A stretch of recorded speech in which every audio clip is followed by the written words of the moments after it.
Pripravený na balkónovú recesiu?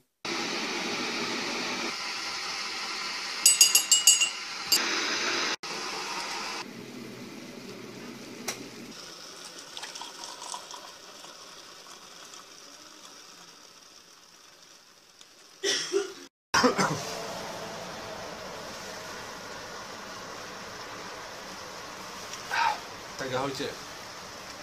Dneska by som sa rád pomenoval jednému českému superhrdinskému komiksu. Áno, počujte, dobré, českému. Nič zvláštne. Na Slovensku skoro žiadne komiksy nemáme. Teda myslím také, čo by sme predávali v stánkoch. A ak to tak vidím, tak ich možno mať ani nebudeme, lebo nikomu sa do toho nechce dať. A zase na druhej strane nie je to vôbec jednoduché. Ale zázraku sa to v Čechách náhodou podarilo. Zásluhu na ňom má Blesk. Áno, Blesk je niečo ako nový čas u nás. Máme nový čas, oni majú nejaký Blesk z oblohy. A vlastne pod taktovkou Blesku vychádza komiks Zázrak, čo je rídze český superhrdina. Kreslí Petr Kopl a scenár robí Petr Macek. Petr, jasné, že im to klaplo. No, takže čo môžeme čakať od takéhoto komiksu? No, u nás na Slovensku asi nič slovenské. Sú tam české reálie, odohráva sa prvý diel napríklad v Prahe. Hovorí sa, že možno takedy Zázrak zavíta aj na Slovensko. Uvidíme. Ďalej, čo by som tak rád povedal k tomuto komiksu. Je tenký, to neznamená, že je zlý. Je naozaj dobrý, atmosférický. A tak to nejak vyzerá. Ten ich hrdina. Dlhé nohy, dlhé ruky, dlhé vedenie. Jeho prvým nepriateľom je veľký golem, ktorý sa objaví, respektívne už objavil v druhom dieli. Iba, že ja ho ešte nemám, lebo na Slovensku je problém normálny zóna tento komiks. Na Slovensku sa dá objednať na books.sk alebo na Martinuse. Napríklad poznám dvoch týpkov, ktorí si objednali 2 čísla druhého dielu Zázraku. Aby ste to pochopili. Proste každý mal jeden diel pre seba. A tým ušetrili na poštovnú. A majú Zázrak. Tará. Mohol sa dostať do tých stánkov. Škoda. Jedinou z dvoch slabín komiksu je reklama. Je to vlastne komiks reklama. No ale ako som už spomínal, to sa dá čakať. Alebo dalo. To už je jedno. No druhou slabinou z tej jednej, že sa nestrácam, to je jedno. Postavy v prvom dieli sa dosť často od seba líšia hneď na druhom okienku. Ku príkladu tento chlapík je aj tento chlapík. Podobnosť čisto náhodná.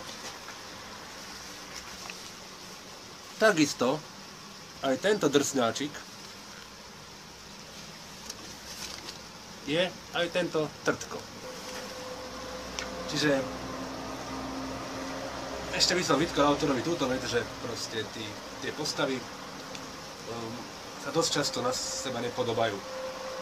Čo je dosť závažný problém, ale možno, že sa ho Petrovi podarilo vyriešiť v druhom dieli, možno sa to podarí v treťom. Ale tak, aby...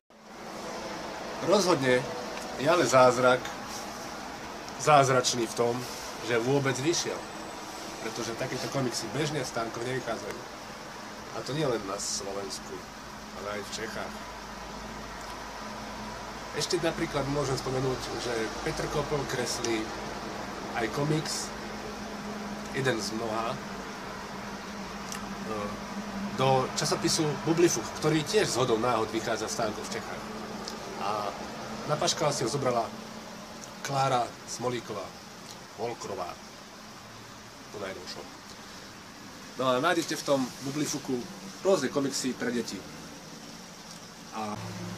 A čo sa týka zázraku, ten je síce stanovený pre mladšiu vekovú kategóriu, ale vychutná si ho aj dospelý človek ako ja. Čo som to ešte chcel? Viacej informácií o zázraku nájdete na stránkach Blesku a takisto aj na facebookovej stránke Zázraku. Tam nájdete informácie, ako si ho môžete vlastne objednať, ak ste Čech, a ak ste Slovák, čo všetko môžete preto spraviť, aby sa k vám dostalo. A zároveň sú tam rôzne informácie, aký antihrdina sa chystá na nášho zázraka. Naposledy bolo povedané, že to bude biela pani, tak uvidíme. Či to bude vlastne hrdina alebo záporák. Rozhodne to bude ženská s veľkými dudami. Taková tá bleskovka. Petr Kopl je známy predovšetkým aj svojou sériou Victoria Regina, ktorá obsahuje pomerne dosť rôznorodých komiksov. Najviac z nich sa však zaoberá Sherlockom Holmesom ako postavu. V podstate všetky tie Koplové, Petrové komiksy z Victoria Regina sú knihy prepísané a prekreslené do komiksu. Nájdete v tejto sérii Victoria Regina napríklad Drákulu, Tajemný hrad v Karpatech, svetoznámeho Sherlocka Holmesa. Potom nájdete tam aj Stratený svet. No. Ešte nejaké budú určite diely, pretože celá séria Victoria Regina má vyvrcholiť tým, že sa všetky postavy nejako možno, že stretnú a oni sa vlastne aj stretávajú v tých komiksoch v nejakých tých okienkach. A vlastne ešte ani sám netuším, čo má Petr Kopl v pláne. Jak to celé vlastne dokope, do konca. Zatiaľ ale, čo sa týka zázraku, tak s tým som spokojný. A ešte viem, že jeho úspešným takým dielkom, ktorým vlastne si myslím, že prerazil, bol Brok Špindíra. Vidíte? A ja mám psa. Špinavého, ale biely. A nezabudnite ešte na toto. Takže niečo by som mohol povedať aj k tomu Mackovi. No, nie je žiadny Macko, ale Macek, tak. Zase som to zoslovenštil. Takže Petr Macek je redaktor Blesku, jeden z mnoha, a tiež píše knihy. Naposledy mu tiež vyšla knižka zo sveta Sherlocka Holmesa. No vlastne on sa teraz stará o scenár Zázraku. A zatiaľ to vyzerá, že mu to ide. A ešte niečo. Zázrak možno prirovnať k Marvelovkám starým. A ešte toto. Ale v Čechách majú aj dospelejšie komiksy. Toto je úplne pecka. Desivé radosti. Vlastne je to komiks podľa poviedok Ondřeja Nefa. Mám to opačne, čo? Počkajte. Tak. Kreslí ho Michal Suchánek. Veľmi dobrý komiks, český, je Čtyřlístek pre deti.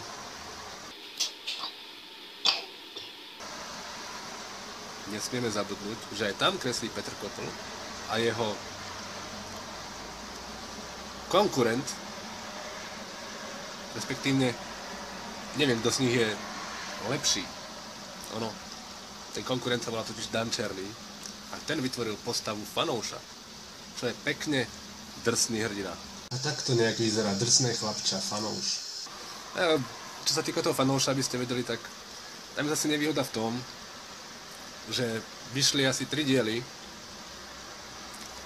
nie sú farebné, čo zase není vôbec problém, ani nejaká kreslená vada.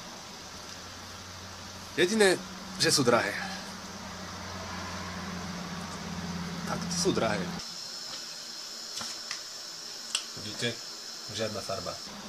Takže Petro by som povedal, že ten kreslí skôr pre tú mladšiu generáciu.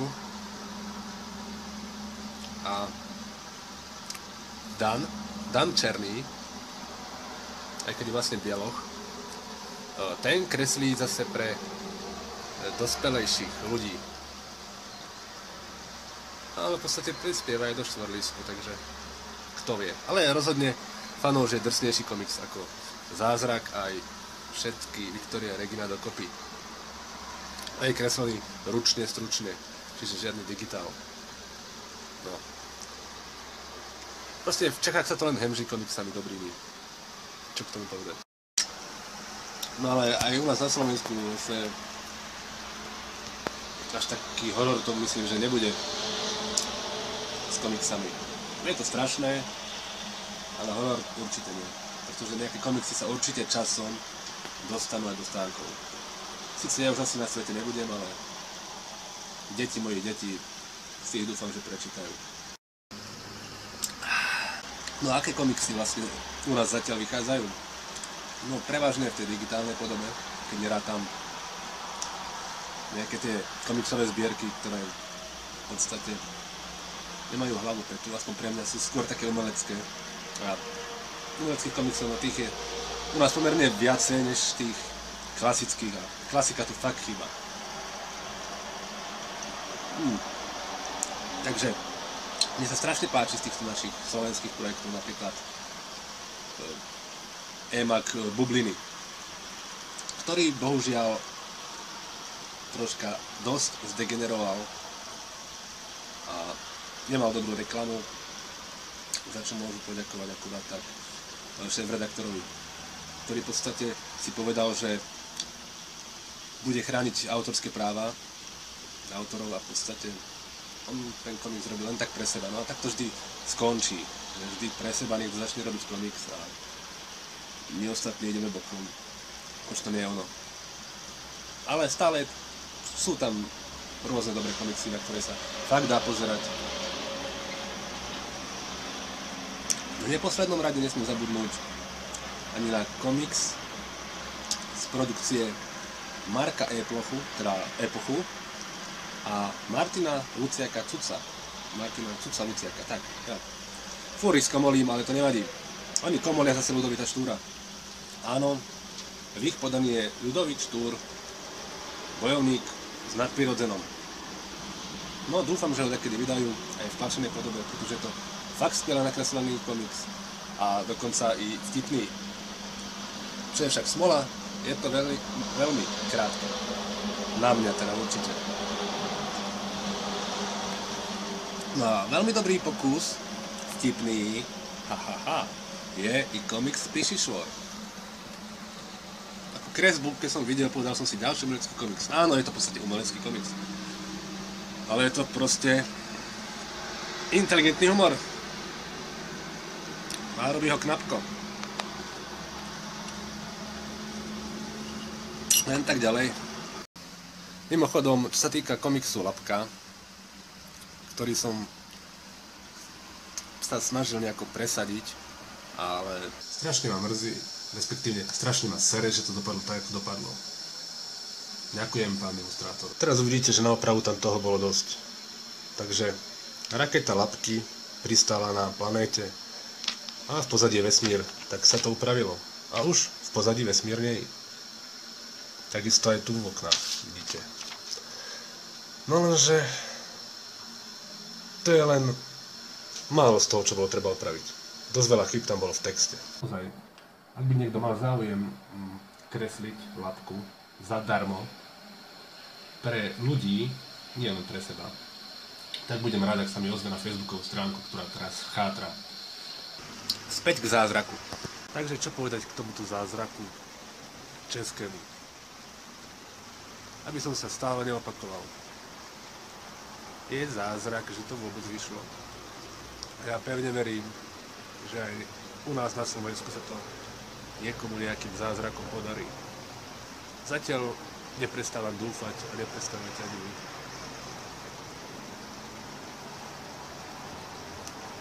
Lebo viete, ako to je. Takto nejako vyzerá súčasná komiksová scéna na Slovensku. A takto vyzerá komiksová scéna v Čechách. Tak sa nenechajme zahambiť, prosím pekne, dobre? Väčší trh Čechy. Ale komiksových nadšencov je všade podľa mňa rovnako. Čo viem, tak ešte nejakú špecialitku chystá Eva Mária Ondová. Nejaký komiks s fantasy tematikou, tuším, a bude fakt riť zo slovenský. Viac k nemu neviem povedať, lebo nemám bližšie informácie. A ešte toto by som chcel povedať. No, stačí, keď sa pozriete na oblohu. Tu nič nelieta. To len v Čechách. No, vidíte to jasne. U nás žiadny nelietajú. Môžete pozrieť aj do skrine, nejaký hrdina tam schovaný nebude. Musíme si svojich nakresliť, a my. Tak verte v zázraky. Tak, verím tomu, že nejaké projekty tu sú. O jednom napríklad viem, Hey Life sa to volá, je to úplne slovenský názov. Oni žijú v preklade. Taký military sci-fi. Kreslí ho Brian pravdepodobne. No ale popravde tých komiksových autorov je veľa a verím, že aj tých veľa projektov bude. Len ich musíme nájsť. Takže hľadajme. Zatiaľ sa len inšpirujme. Napríklad Zázrakom a inými českými komiksami. Alebo siahnite po Marveli, DCčku, ak vám to stačí. Ale jedno isté. Potrebujeme komiks náš, slovenský. Takže nesedte doma na zadkoch a niečo s tým robte. A nesedím na zadku. Ja stojím. Neviem kresliť. Vôbec neviem kresliť. Iba fajčiť a piť. A ešte možno nejaký scenár sa zmôžem. Čaute. Kde sa to vypína?